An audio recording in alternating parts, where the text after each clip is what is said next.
Yay, kilig na naman si Manas. May natanggap na regalo. Kanino kaya galing at ano kayang laman ito? Tara, buksan natin.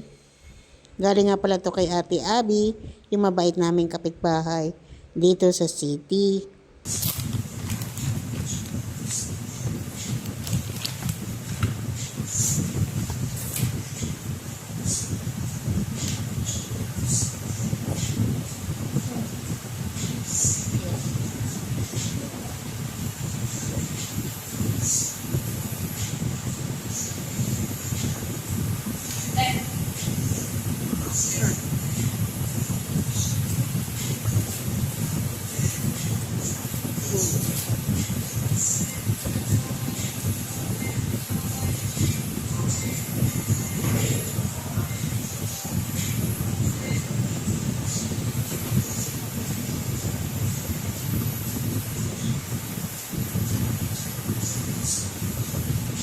Maraming salamat po Ate Abby, CK and Baby Carl.